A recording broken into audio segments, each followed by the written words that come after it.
सत्संग में जब जीव चल के आता है, उस परम पिता परमात्मा अल्लाह वाहिगुरु गॉड खुदा राम से लिव लगती है, पॉजिटिव रेज फील होती हैं, एक खुशी मिलती है, एक शक्ति मिलती है और सत्संग में बैठ के इंसान सब दुनिया के गम दुख दर्द परेशानियों से दूर हो जाता है।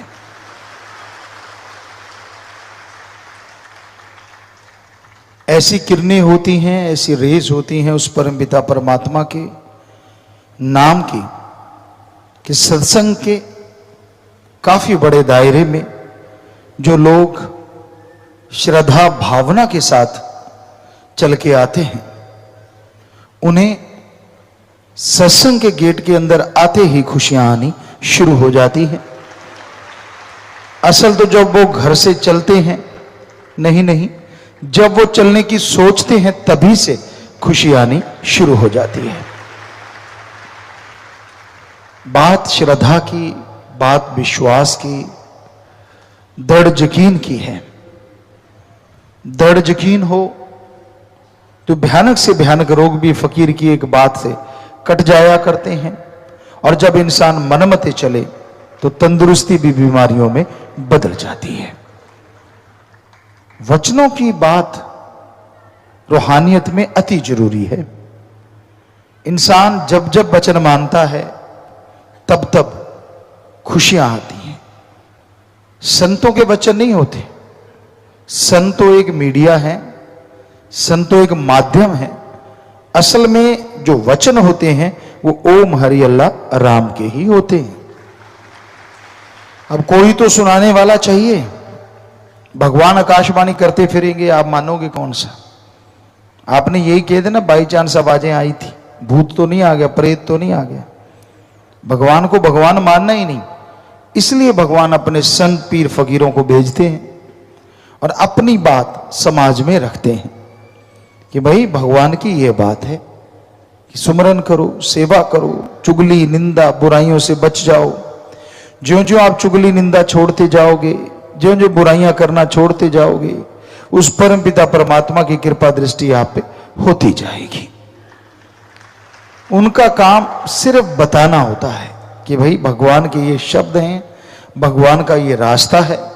अब कौन उस पे चलता है और कौन नहीं चलता, ये तो मालिक जाने। पर ये देखा गया है कई लोगों को बड़े बंधन से महसूस होते हैं राम नाम में। उन्हें लगता है यार बहुत से बंधन हैं और वो खुला खेलना चाहता है, खुली जिंदगी, आजाद जिंदगी जीना चाहता है, और कई बार उस आजादी में नर्क छिपी होती है। और मालिक की भक्ति के बंधन में सचखंड निज धाम भी छुपा होता है। पर ये मिलेगा तो उसी को जो भावना रखता है, जो श्रद्धा रखता है। राम सबके काज संवारता है। राम कभी किसी को मारता नहीं। राम कभी किसी का बुरा नहीं चाहता। बुरे कर्म कर करके लोग अपना बुरा आप कर बैठते हैं, दोष भगवान को देते हैं। हमने बहुत लोगों को देखा है, सुख होता है तो कोई नहीं कहता वाह राम तूने कमाल कर दिया, पर जब दुख आता है, कोई परेशानी आती है, तो बहुत लोगों को चिल्लाते देखा है, भगवान मैंने तेरा क्या बिगाड़ा, मैंने तेरा क्या गलत किया, मैंने तेरा क्या बुरा किया, तू मेरा क्यों बुरा कर रहा है। तो ये हो नहीं सकता कि इंसान अपने कर्म बुरे करके बच जाए।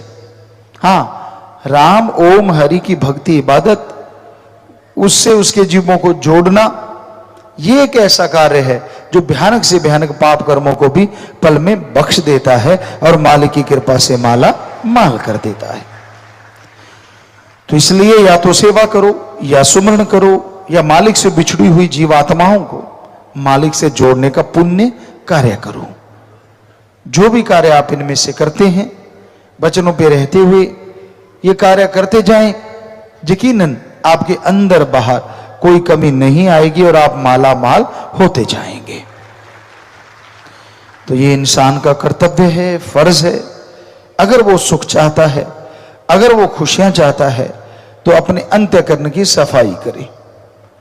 बाहरी दिखावों से आदमी भी आजकल प्रभावित नहीं होते, क्योंकि वो भी जानते हैं यार ये 420 कर रहा है, ये डबल फेस है। तो जरा सोचिए, जिसने आदमी को बनाया, क्या आप उसको बुद्धू बना सकते? नहीं ना। तो इसलिए कम से कम ईश्वर की भक्ति के समय, उसकी याद के समय तो आप बुरा कर्म ना करो, झूठ ना बोलो। इंसान से गलती होती है, माना, लेकिन मान ले वही तो इंसान होता है। वो गलती भी करता है और दिखावा ये करना कि ना भाई मैं तो बिल्कुल पाक साफ हूं, मैं तो गलतियां करता ही नहीं, ये दोनों बातें करता रहे इंसान तो अपने पांव पे कुल्हाड़ी नहीं मार रहा तो और क्या कर रहा है। इंसान से बाई चांस गलती हो जाए, जाने अनजाने में, चलो कुछ ना कुछ हो जाता है, तो वो तौबा करे और मालिक की भक्ति करे, तो उसकी वो गलतियां भी माफ होती हैं और मालिक की खुशियां भी जरूर मिलती हैं। पर अगर इंसान वचन नहीं मानता, सेवा सुमरण में ध्यान नहीं लगाता, तो अपने कर्मों का फल भोगता रहता है, दुखी होता रहता है और दोष मालिक को देके और दुख का कारण बना लेता है। दद्दा दोष ना काहो दीजे, दोष कर्मा अपने, जो मैं किया सो मैं पाया, दोष न दीजे अवर्जना। कि भाई आप दोष दूसरों को देते हो, कभी मां बाप को, कभी बहन भाई को, कभी पति पत्नी को, कभी बच्चों को। दद्दा दोष न काहू दीजे, किसी को दोष ना दो। दोष कर्मा अपने, आपके कर्मों का दोष है, या तो इस जन्म के आपके भयानक कर्म, या फिर संचित कर्म जो जन्मों जन्मों के इकट्ठे हुए वो भोग रहे हो। जो मैं किया सो मैं पाया, जो तू करता है वही तुझे हासिल होता है। दोष ना दीजिए अवर्जना, किसी और को दोष मत दो, अपने बुरे विचारों को, अपने कर्मों को दोष दो। जो आप वचन नहीं मानते, जो आप दिखावा करते रहते हैं, जो मनमते चलते हैं, दोष तो उन चीजों का है।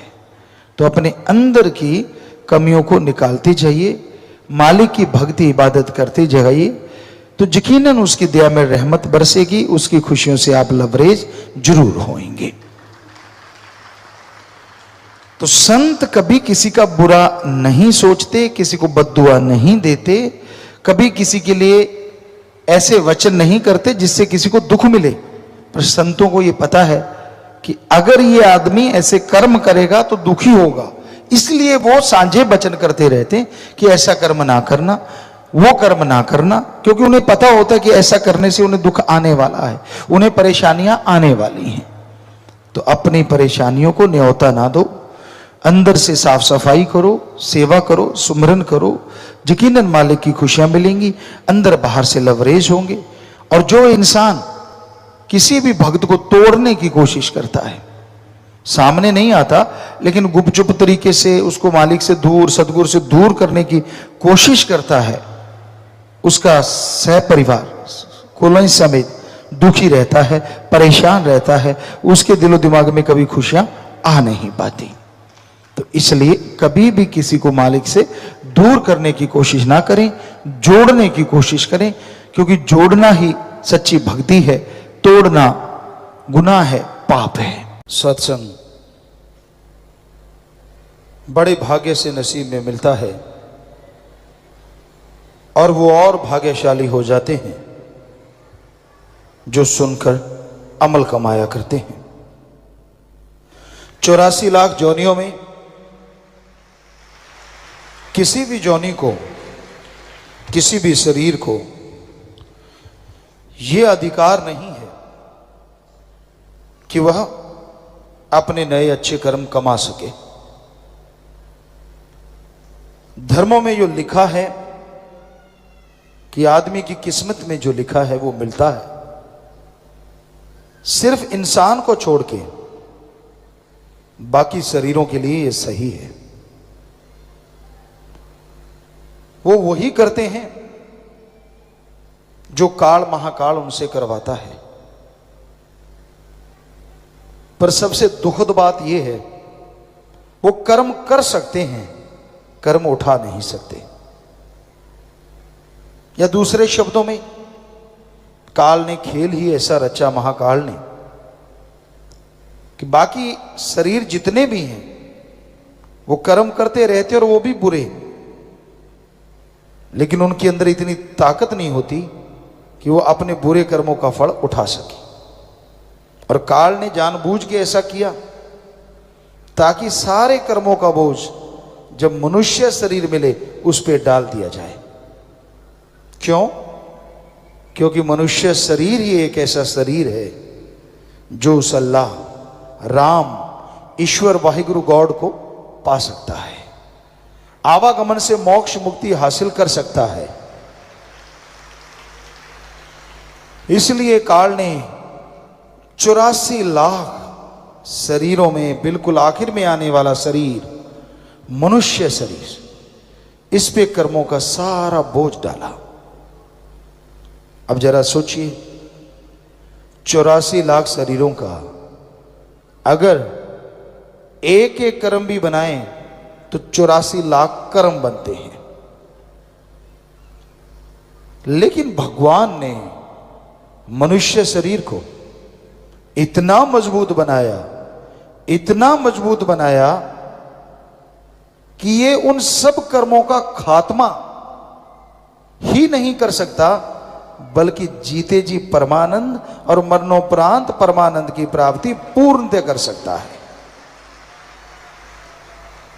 और भगवान ने यही बस नहीं की, 84 लाख शरीरों में एक मनुष्य शरीर ऐसा बनाया जो उसके भाग्य में लिखा है उसको भी बदल सकता है। सिर्फ मनुष्य शरीर, इसमें भक्ति की जाए, कर्म योगी और ज्ञान योगी बना जाए तो ये भयानक से भयानक कर्मों को बदल सकता है।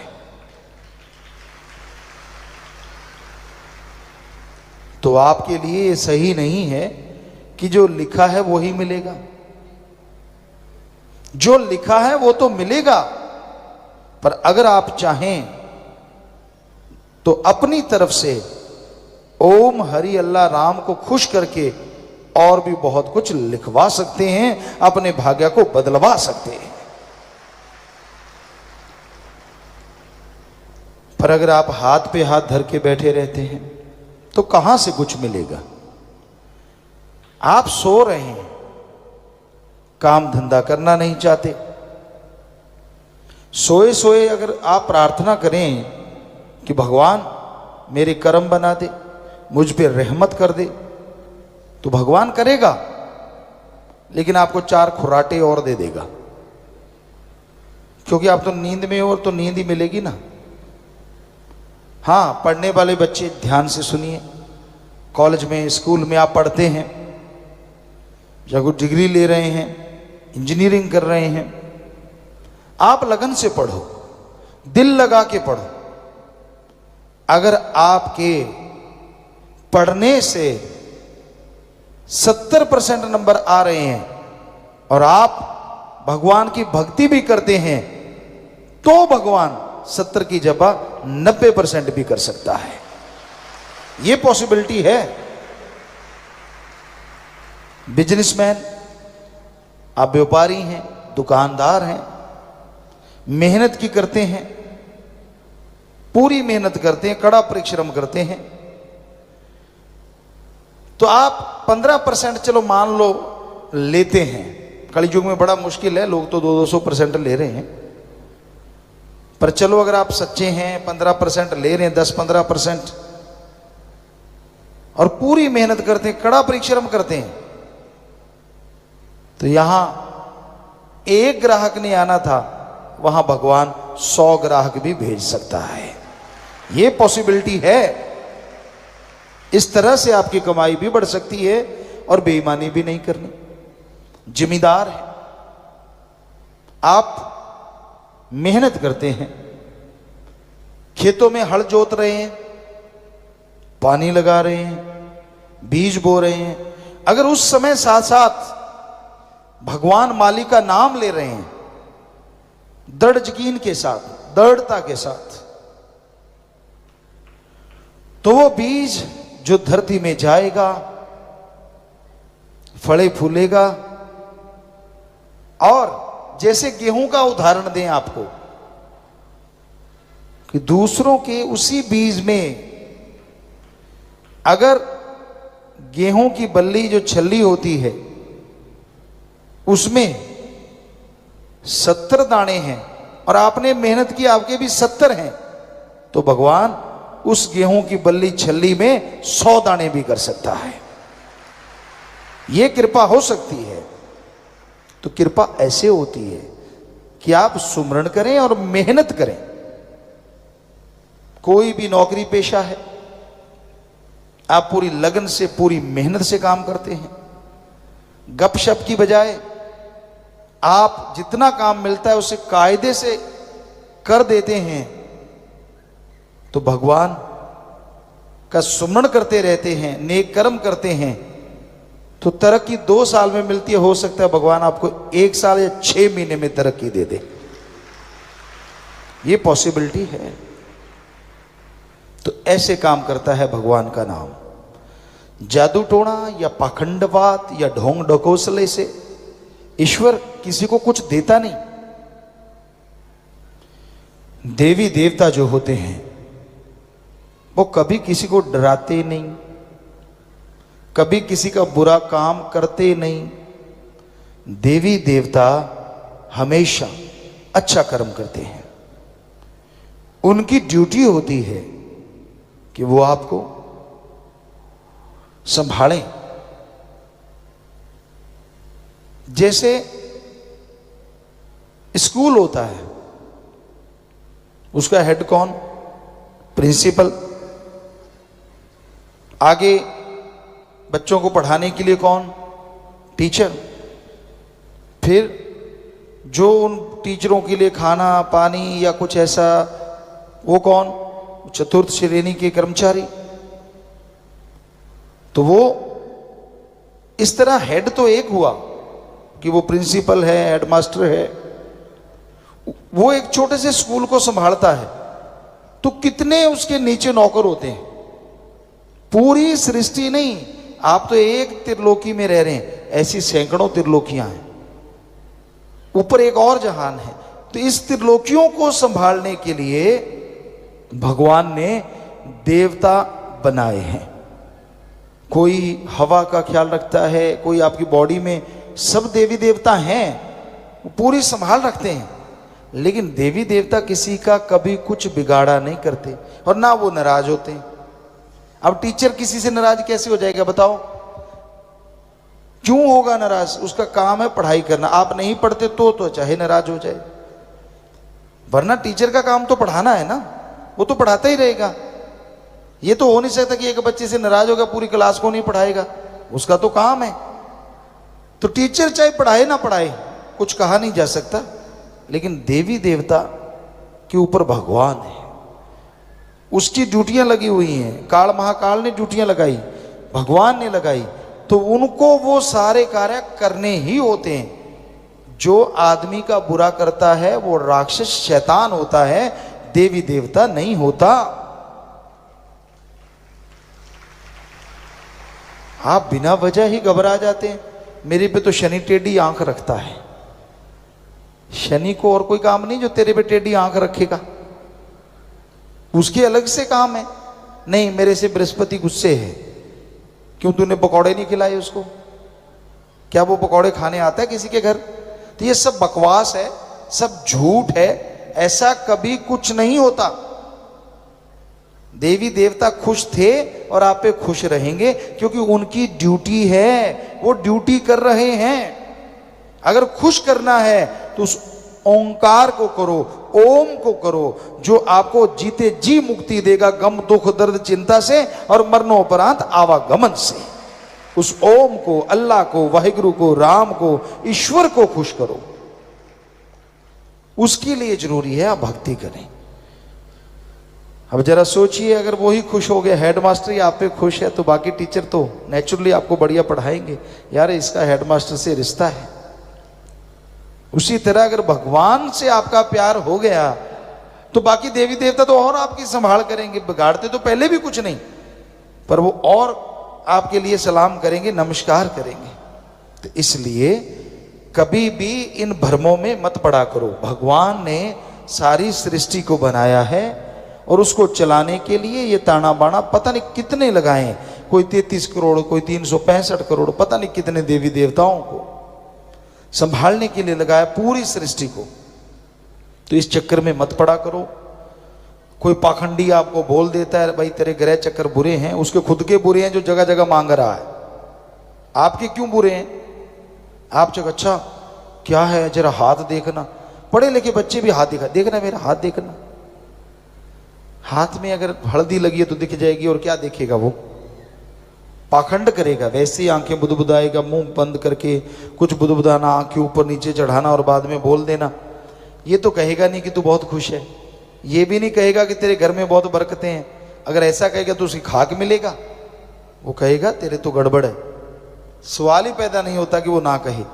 और उस गड़बड़ के बदले जाप करवाओ, ये करवाओ, वो करवाओ और इतने पैसे दे जाओ, आप बेफिक्री से घूमो, मैं आपकी जगह जाप करूंगा। और आप उल्लू बन जाते बिना वजह।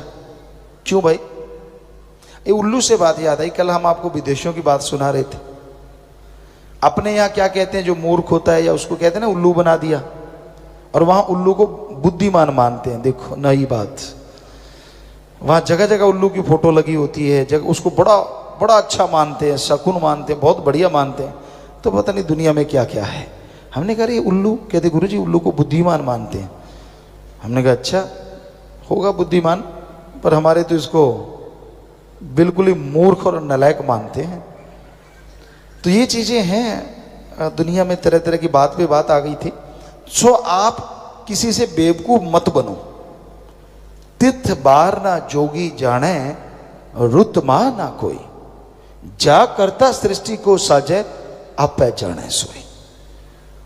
ध्यान से सुनिए, भगवान ने कोई तारीख का नाम नहीं रखा, भगवान ने किसी दिन का नाम नहीं रखा। हमने वेद पढ़े, पवित्र वेद, गीता, रामायण, महाभारत, सभी पवित्र ग्रंथ, पवित्र गुरबाणी सिख धर्म की, पवित्र बाइबल, पवित्र कुरान शरीफ, कुरान मजीद, पवित्र धर्मों के सब ग्रंथ पढ़े। सूफी संतों की वाणी, कबीर जी, शेख फरीद, नामदेव, धन्ना भक्त। कहीं नहीं लिखा कि भगवान ने दिनों का नाम रखा है या तारीख का नाम रखा है। जब उसने नाम रखा ही नहीं, ये तो आदमी के रखे हुए हैं सिर्फ पहचान के लिए, ताकि पहचान रहे भी आज ये दिन है, आज ये दिन है। वरना क्या पता लगता दिन गुजर गया, कौन सा दिन, कौन सी तारीख, क्या पता लगता? आप जन्मदिन कैसे मनाते? बहुत चक्कर पड़ जाते ना अगर दिन का नाम ना होता, तारीख का नाम ना होता। तो इसलिए ये आदमी ने सुख सुविधा के लिए रखा है, पर कोई तारीख बुरी नहीं, कोई दिन बुरा नहीं। इस चक्कर में मत पड़ो। आदमी ने रखा, आदमी बनाता है ये बुरा है, ये गलत है, ये फलां, ये फलां। कहीं धर्म में ये चीज नहीं है, तो भगवान ने नहीं बनाया। इसलिए आज कर्म अच्छे करोगे तो अच्छे बन जाओगे, और आज बुरे करोगे तो आने वाले टाइम में आपको बुरा भोगना ही पड़ेगा। इसलिए कर्म योगी बन के अच्छे कर्म कीजिए, भले कर्म कीजिए, ताकि आप अच्छाई पे, नेकी पे आगे बढ़ते जाएं और मालिक की कृपा पात्र बनते जाएं। ईश्वर का प्यार, अल्लाह वाहिगुरु राम का प्यार एक ऐसी शक्ति है, एक ऐसी दवाई है जो आत्मबल को कुछ ही क्षणों में बढ़ा देती है। और साइंस का भी मानना है कि जिनके अंदर आत्मबल होता है वो सफलता की सीढ़ियां चढ़ते चले जाते हैं। पर बाहरी दुनिया में एलोपैथी, आयुर्वेदा, नेचुरोपैथी और भी कोई पद्धति हो, किसी में भी आत्मबल को बढ़ाने वाला टॉनिक खरीदा नहीं जा सकता, बनाया नहीं जा सकता। आत्मबल हर इंसान के अंदर रहता है और उसको बढ़ाने के लिए सिवाय मेथड ऑफ मेडिटेशन के, सिवाय गुरु मंत्र के, सिवाय राम के नाम के कोई तरीका ही नहीं जिससे आत्मबल बढ़ जाए। जिसको यकीन नहीं आता कि ऐसा हो नहीं सकता कि आत्मबल राम नाम से बढ़ता है, तो ऐसे ऐसे डॉक्यूमेंट्स हैं। कैंसर के मरीज कैसे 4th स्टेज के कैंसर से लड़े और कैसे वो जिंदगी की बाजी जीत गए। एक हो चलो मानी बात, बाई चांस हो गया, पर अगर हजारों हो तो, और हो भी वही जो राम नाम का सुमरण करने वाले, तो फिर तो कोई संशय नहीं रहता, कोई शंका नहीं रहता। तो ये हकीकत है। आद काल से, जब से गुरु पीर फकीर इस धरती पे आए, उन्होंने वो मेथड बताया जिससे आत्मबल बढ़ता है। और ज्यों ज्यों लोग उस मेथड, गुरु मंत्र, कलमा, नाम, अलग अलग शब्द हैं भाषा में, उसको करते गए, त्यों त्यों उनके अंदर की खुशियां बढ़ती चली गई। अभी 2-3 साल पहले जर्मन, ऑस्ट्रेलिया और भी कई कंट्रीज के साइंटिस्टों ने यह प्रूव किया कि माली का नाम लेने वालों में आत्मबल बहुत ज्यादा होता है। उन्होंने सेंसर वगैरह लगाए, चिप वगैरह लगाई और लगभग 2-2 हजार लोगों को अलग अलग रखा। एक वो जो नास्तिक, एक वो जो आस्तिक। तो उन्होंने देखा जो नास्तिक लोग थे, बात बात पे झगड़ा, बात बात पे सुसाइड तक पहुंच जाना, परेशानी, बीमारी में आत्मबल गिरा देना, चारपाई जल्दी पकड़ लेना, ये लक्षण पाए गए। और जो आस्तिक थे, ईश्वर मालिक को मानने वाले, उनमें देखा गया वो बात बात पे जल्दी से झगड़ते नहीं, सुसाइड का तो मतलब ही नहीं, बीमारी आती है तो भी डरते नहीं बल्कि उससे लड़ते हैं मालिक के नाम के साथ और बीमारी से जीत जाते हैं। तो उन्होंने और सर्च किया आखिर ऐसा क्या है। तो उन्होंने और ज्यादा कंप्यूटर लगाए और ज्यादा चिप सेंसर लगाए। तो उन्होंने लिखा है साइंटिस्टों ने कि हमें पता चला कि जब ये प्रेयर करते हैं, जब ये भक्ति करते हैं, ब्रह्मांड से अदृश्य किरणें आती हैं और इनके माइंड में समा जाती हैं जिससे इनको पावर मिलती है। पर ब्रह्मांड में कहां से आती हैं, कौन उन किरणों को भेजता है, तो उनका लिखना था, उसको हम नहीं पकड़ पाए, शायद सुप्रीम पावर। तो सुप्रीम पावर ही हमारे धर्मों में भगवान कहलाता है, अल्लाह वाहिगुरु राम कहलाता है। तो साइंटिस्ट भी मान गए। पर कई बार होता है लोग कुछ पढ़ लिख जाते हैं और अकड़ू मास्टर बन जाते हैं। चंद किताबें पढ़ ली, अहंकार आ गया कि मेरे जितना ज्ञान तो दुनिया में कोई जानता ही नहीं, मैं जितना पढ़ा लिखा हूं मैं ही एक इकलौता हूं, पहले भी दुनिया में कोई वैसा नहीं था, अब भी नहीं है। तो हम उन्हें चैलेंज करते हैं ऐसे लोगों को कि आपने कोई मास्टरेट की डिग्री हासिल की है, डॉक्टरेट की डिग्री हासिल की है, उसमें जिंदगी के 25 साल लगाए होंगे, कम से कम 20 से 25 साल। तो आप भगवान के लिए 25 महीने हमारे तरीके से लगाओ, अगर वो ना मिले तो हम गारंटी देते हैं। अरे 1 मिनट भगवान के लिए लगाया नहीं और बैठे बैठे कह देना कि भगवान है ही नहीं। तो अगर कोई बैठे बैठे कहते डिग्रियां है ही नहीं, डॉक्टरेट होती ही नहीं, मास्टरेट होती ही नहीं, तो आप क्या कहोगे? उस आदमी को मूर्ख कहोगे ना, कि पढ़ता नहीं, पढ़ा लिखा है नहीं, अनपढ़ गवार है, इसको क्या पता डिग्रियां होती हैं, डॉक्टरेट होती है। तो वैसे संत ऐसे लोगों को गवार और मूर्ख कहते हैं जो बैठे बैठे कह देते भगवान नहीं। क्या आपने रिसर्च किया? क्या अरे डिग्रियों के लिए 25 साल लाइफ के लगा दिए और भगवान के लिए 1 मिनट नहीं लगाया और बैठे बैठे डिसाइड कर दिया भगवान है ही नहीं। तो आपको तो फिर जो जानता है, जिसने देखा है, वो तो मूर्ख ही कहेगा ना। कड़वा लगेगा आपको, बुरा लगेगा, लेकिन सच तो सच है। या तो रिसर्च करो, फिर पता चले कि ईश्वर है कि नहीं है। बैठे बैठे डिसाइड कर देना, ये तो मूर्खता है। ये तो इस तरह है जैसे आप भीड़ बड़े चौराहे में एक मकान में अपने को बंद कर लें, लॉक लगा लें, बाहर स्पीकर रख के माइक पे अनाउंसमेंट कर दें कि सारी दुनिया मर गई। लोग गेट कहेंगे खोल, बाहर निकल के देख दुनिया जिंदा है। तो भाई भगवान तो है, अल्लाह वाहिगुरु राम तो है, पर उसके लिए रिसर्च करना पड़ता है, टाइम लगाना पड़ता है। बैठे बिठाई तो रोटी नहीं मिलती, भगवान तो कहां से मिलेगा। अरे पहली क्लास पार नहीं होती सही ढंग से जब तक पढ़ा ना जाए, डिग्रियां तो दूर की बात। तो ईश्वर के लिए टाइम तो लगाना पड़ेगा ना, समय तो देना पड़ेगा। हां, फिर वो ना मिले फिर हम आपको गारंटी देते हैं आप जो मर्जी कहिए, पर समय पहले देना पड़ता है। पहले मेहनत फल बाद में, ये थ्योरी है। चाहे आप कोई भी धंधा देख लो, पहले मेहनत करनी पड़ती है, फल बाद में मिला करता है। तो उसी तरह पहले भक्ति, भगवान बाद में। पहले भक्ति करनी पड़ेगी। ना पैसा दो, ना चढ़ावा करो, ना कपड़े बदलो, ना धर्म बदलो, ना भाषा बदलो। बस कुछ समय, घंटा सुबह शाम अपनी जीभा से, अपने ख्यालों से रिपीट करो उसका मेथड ऑफ मेडिटेशन, गुरु मंत्र। तो हो नहीं सकता कि उसके नजारे आपको ना मिले। पर अगर आप कुछ करते ही नहीं और अपने चंद किताबों के ज्ञान से अपने आप को कुछ अलग पंडित मानने लग गए तो गलत है। ईश्वर है ही नहीं।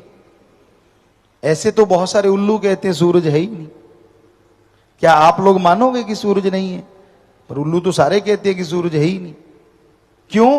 क्योंकि उनकी आंखें है ही नहीं जो सूरज को देख पाए।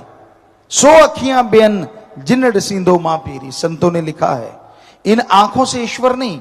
जब इनको बंद करके हम ध्यान में बैठते हैं, समाधि में बैठते हैं, और फिर जब हमारी आत्मा ऊपर उठती है तो वो उस ईश्वर को देख पाती है। फिर अंदर बाहर नजर आ सकता है जब एक बार अंदर नजर आ गया। पर उसके लिए टाइम तो लगाना पड़ेगा ना, समय तो देना पड़ेगा। अब बिस्तर पे लेटे लेटे आप डॉक्टरेट की डिग्री हासिल तो नहीं कर सकते।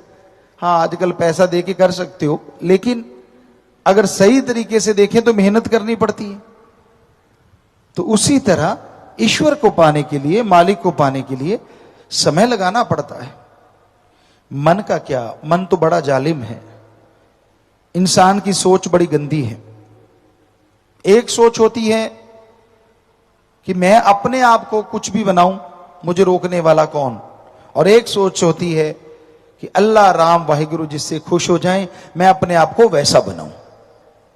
दो तरह की सोच कि स्वामी हैं लोग, भक्त लोग जो उसकी भक्ति करते हैं, जिन्हें उसके नजारे मिलते हैं, वो ईश्वर की मर्यादा से बाहर नहीं चलते। उनको होता है कि मैं अपने आप को वैसे बना के रखूं जैसा राम अल्लाह वाहिगुरु खुश रहें।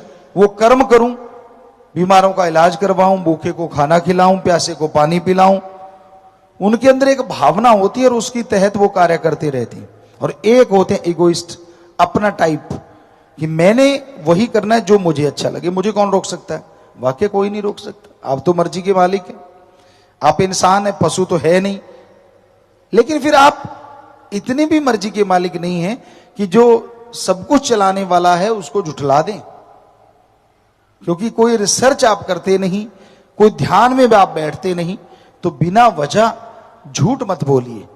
या तो रिसर्च किया हो, रिजल्ट ना आए तो कहिए, और रिसर्च करते नहीं, रिजल्ट आए कहां से।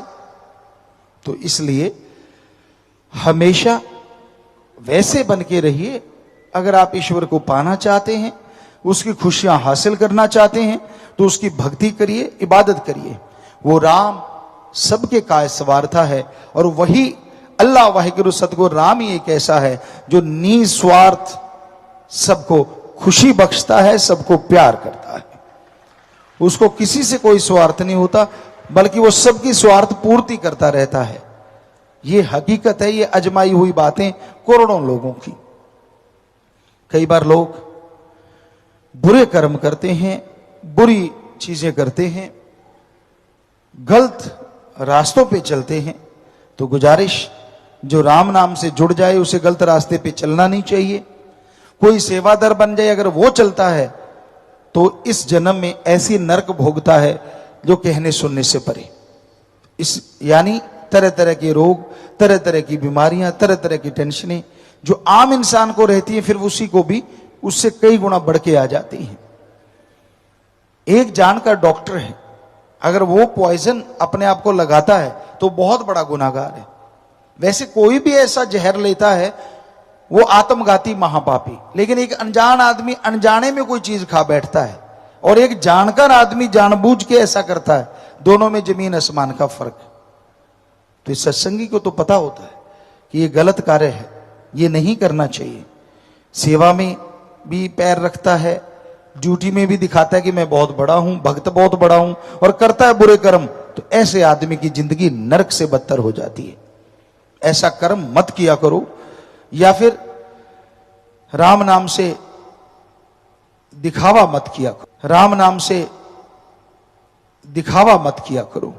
राम नाम का दिखावा भी करते हो और बुरे कर्म भी करते हो। आप तो क्या, फिर कुलों तक रास जाती है वो चीज। कोई सुखी नहीं रहता घर में, और आप दोष देते रहते हो दूसरों को, उसकी वजह से, उसकी वजह से, उसकी वजह से, और खुद की वजह ध्यान में नहीं रहती। दिए तले अंधेरा, खुद का पता ही नहीं कि मैं क्या क्या करता फिरता हूं, क्योंकि किसी को पता ही नहीं, वो तो चुपके चुपके करता है। पर एक है जिसको सब पता है, जो सब जानता है, उसको तो पता है ना आप कैसे कैसे कर्म करते फिरते हैं। और फिर जब भोगने की बारी आएगी फिर चिल्लाना मत। इसलिए बुरे कर्म करने छोड़ दो।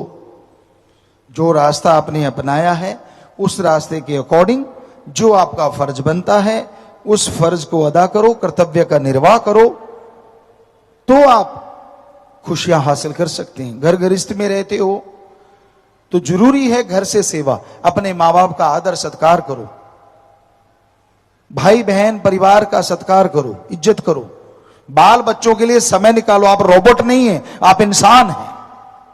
आपका कर्तव्य है, अगर बच्चे पैदा किए तो उनके लिए टाइम भी देना, 1 घंटा या 2 घंटे कम से कम। आप समय खुद नहीं देते, और जब वो बिगड़ जाते हैं तो दोष बच्चों को देते हैं। तो घर से शुरुआत कीजिए और उसके बाद समाज में जाइए, समाज का भला कीजिए। ये ना हो दिए तले अंधेरा, घर में बर्बादी हो रही हो और आप बाहर दिखावा करते फिर रहे हो। तो इसलिए जरूरी है घर गृहस्थ में रहते हुए कर्तव्य का निर्वाह करें। जिस रिश्ते के प्रति जो फर्ज बनता है, जो कर्तव्य बनता है, उसका निर्वाह कीजिए। और अगर आप त्यागी तपस्वी हैं तो जिसके लिए त्याग किया है उसके अकॉर्डिंग चलिए। उसमें पाखंड, दिखावे या ढोंग में मत पड़िए, या गलत कार्य मत कीजिए। ये ना हो कि आपको जो रास्ता दिखाया गया और जो रहन सहन बताया गया उसके उल्ट चलते हैं, अपने मन की करते हैं, तो कहां से खुशियां ढूंढते हैं आप। कोई भी घर गृहस्थ में रहे, चाहे त्यागी हो, उसके लिए जो भी जिंदगी के असूल हैं उसका निर्वाह करना ही सच्ची भक्ति होती है। जो उसके उल्ट चलता है वो अपने पांव पे कुल्हाड़ी खुद मारता रहता है। तो इसलिए हमेशा नियम बने हैं इंसान के लिए, कर्तव्य निर्वाह करने का तरीका बना है, उसके अनुसार चलते जाइए तो मालिक की कृपा दृष्टि होगी। जिंदगी में खुशियां हासिल करेंगे, टेंशन फ्री रहेंगे, और मालिक की दया में रहमत हमेशा बरसती रहेगी। आत्मविश्वास बढ़ेगा, आत्म बल बढ़ेगा, जिसके सहारे अंदर बाहर तरक्की हासिल आप करते जाएंगे। कोई मालिक को पैसा देने की जरूरत नहीं, कोई दिखावा करने की जरूरत नहीं, कोई चढ़ावा देने की जरूरत नहीं। जरूरत है अपने विचारों को शोधने की, जरूरत है अपने विचारों में एकाग्रता लाने की, जरूरत है अंदर के आत्मविश्वास को पाने की। और जब आत्म बल मिल जाएगा, हारी हुई बाजी आप जीत सकते हैं। तो फकीर का काम गुरु का काम बताना, माना ना माना मर्जी। बहुत से लोग हैं जो मानते हैं, बहुत से लोग हैं जो नहीं मानते। मर्जी के मालिक हर कोई इंसान है, पर जो मान लेते हैं, फकीर अपने लिए तो कहता नहीं कि मेरे पांव दबा, मेरे हाथ दबा, मुझे पैसे दे, ऐसा तो कभी नहीं कहता। वो तो कहता है सच्चा फकीर कि ये कर्म कर, वो कर्म कर और ये ना कर, ताकि तेरी जिंदगी में दुख ना आए और सुखों से सुख माला माल हो जाए। जो सुन के मान लेता है उसके खुशियां आती, और जो नहीं मानता वो अपनी बर्बादी का कारण खुद बनता रहता है। इसलिए अमल किया करो, दिखावा कम, पाखंड कम, अमल ज्यादा करोगे तो खुशियां हासिल होंगी। पर अगर दिखावे में खोए हुए, किसी ने कह दिया आप तो इससे ऐसे लगते, वो वैसे लगते, तो उसी में फूल के कुप्पा रहते हो और उसी के अकॉर्डिंग चलते हो, तो आप फिर तो सतगुरु की तो रही ही नहीं ना, अल्लाह वाहिगुरु राम के तो सिर्फ दिखावा दिखावा है।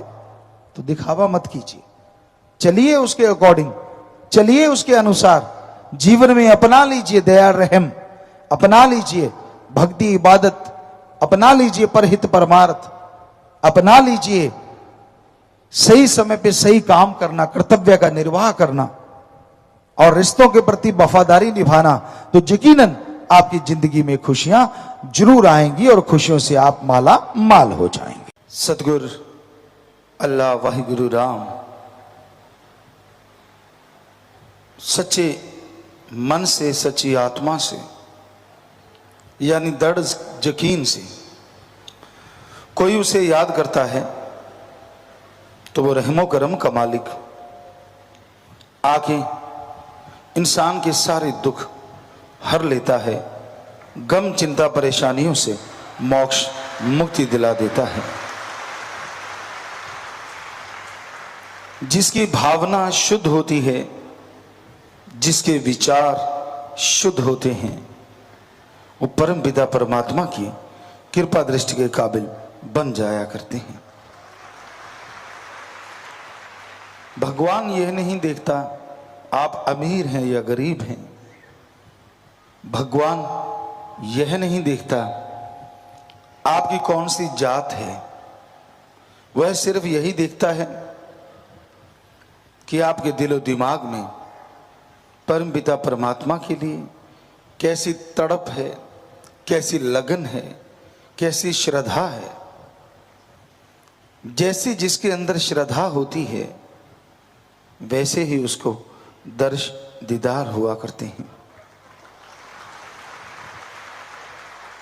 जैसा सुमरन के द्वारा शरीर को बना लिया जाता है, वैसा ही इंसान के अंदर और बाहर चरित्र होता है, वैसा ही भगवान की कृपा दृष्टि होती है। मालिक परमपिता परमात्मा किसी पैसे का, किसी दिखावे का भूखा नहीं होता। उसे हासिल करने के लिए जंगल पहाड़ उजाड़ों में जाना जरूरी नहीं होता। आप अपने घर परिवार में रहते हुए सच्ची भावना से, दृढ़ यकीन से अगर उसे याद करते हैं तो वो आपके पास दौड़ा चला आता है। और दृढ़ यकीन इतना होना चाहिए कि कोई भी उसे हिला ना पाए। पुराने समय में और आज भी कहीं कहीं औरतें मर्द ऐसे हुआ करते थे, पति वर्ता या पत्नी वर्ता कहना जायज होगा, तो उनके लिए अपने पति या पत्नी के अलावा दूसरा माँ बाप का, बहन भाई, बेटे बेटी का ही रिश्ता रहता था और कोई रिश्ते की कोई जगह ही नहीं होती थी। तो ऐसे लोग जत सत के पक्के होते थे। कई बार रिद्धि सिद्धि की बातें उनके मुंह से अन्यास निकलती और पूरी हो जाती थी। इतना जत सत में ताकत होती है। इसी तरह अगर कोई भगवान अल्लाह वाहिगुरु राम के लिए दृढ़ यकीन बना ले कि मेरा सतगुरु, मेरा मौला मेरे लिए सब कुछ, बाकी कुछ नहीं, और उसके वचनों पे अमल करे, जो यकीनन उसका जीवन बदल जाए, उसकी जिंदगी पतझड़ से बहारों में चली जाए।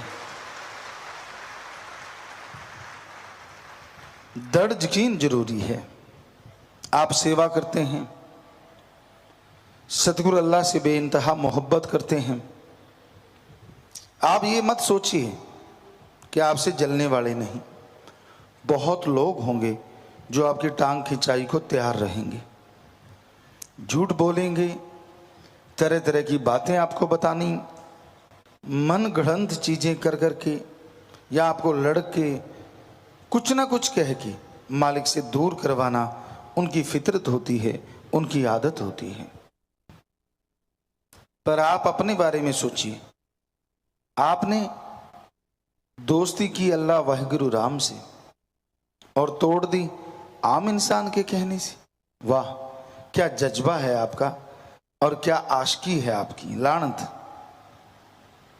जब आशिकी इश्क लड़ाया है अल्लाह वाहिगुरु सदगुरु से, तो फिर ऐरे गहरे नत्थु खेरे की क्या ताकत जो आपको दूर करते हैं।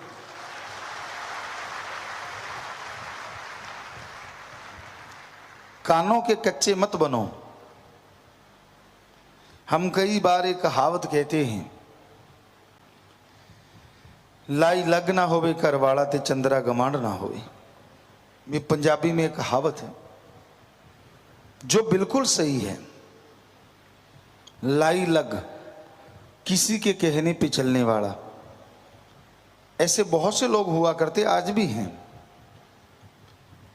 बीबी घर में है, खुद बाहर से आया, किसी ने बोल दिया तेरी बीबी फलां आदमी को देख रही थी, फलां से बात कर रही थी, उसे पूछा नहीं, सीधी पिटाई शुरू कर दी, मारना शुरू कर दिया, और ये सुबह शाम का काम हो जाता। तो इसलिए लाई लग नहीं होना चाहिए। और चंद्रा गमांड, पड़ोसी अगर बुरा है तो वो मीठा बन के आपको दगा देता रहता है, लड़ाता रहता है, झगड़े करवाता रहता है। तो उसी तरह जो सतगुरु से प्यार करते हैं, मालिक के इश्क में पागल हैं, बहादुरी की है, उन्हें तगमा मालिक देता है, लेकिन किसी ऐरे गहरे की बात सुन के अपने आप को मालिक की निगाह में गिराओ मत। करी कराई कुर्बानी को मिट्टी में मिलाओ मत। दुनिया का क्या है, वो तो खुश हो ही नहीं सकती, और आप मालिक की तरफ जा रहे हो, ये देख के तो बहुत सारे लोग खुश नहीं होते। यार इसको कैसे गिराएं, इसको कैसे पीछे हटाएं, ये तो आगे ही बढ़ता जा रहा है। आपका तो जमीर है, आपका भी दिमाग है कि किसी के गिरवी रखा हुआ है। किसी की बात मत सुनिए, किसी की बातों में मत आइए, क्योंकि आपने बातों से इश्क नहीं किया, किसी आदमी से इश्क नहीं किया, आपने अल्लाह वाहिगुरु सतगुरु मौला से इश्क किया है। आदमी की छोड़िए, रूहानी इश्क में तो ये लिखा है, सतगुरु भी अगर कुछ गुस्से में कहे तो सोचो आपके पता नहीं कितने भयानक कर्म कट गए। गर्म पानी कभी घर जलाते नहीं, बल्कि जमी हुई धूल मिट्टी को हटा देते हैं। गर्म पानी में नीम उबाल लो, जख्म साफ हो जाते हैं। उसी तरह संतों का क्रोध, कबीर साहब कहते हैं, दाती होता है, पर भाग्यशाली को यह दात मिलती है। और दुनिया का प्यार भी घाती होता है। वो आपसे प्यार करते हैं, मोहब्बत करते हैं, घात करते हैं, आपको पीछे करते हैं, मालिक से दूर करते हैं। ऐसे लोगों के प्यार को सलाम कीजिए, सतगुरु से दृढ़ नाता जोड़ के रखिए, क्योंकि आपने इश्क किया है सतगुरु मौला से, ना कि किसी आदमी से या किसी साजो सामान से। बहुत लोगों को हमने अपने आप पीछे हटते देखा, अपने आप दुखी होते देखा। पूछा भाई क्या हो गया, ये कुछ नहीं हुआ जी, बस वैसे ही था। क्योंकि ऐसा मनमत्तों का पाठ पढ़ाया होता है। परमपिता जी फरमाया करते, संत सारा टाइम सत्संग करते हैं, बर्तन को तैयार करते हैं कुम्हार के बर्तन की तरह, फिर उसे पकाते हैं, फिर उसमें पानी आता है, यानी प्यार मोहब्बत बढ़ता है।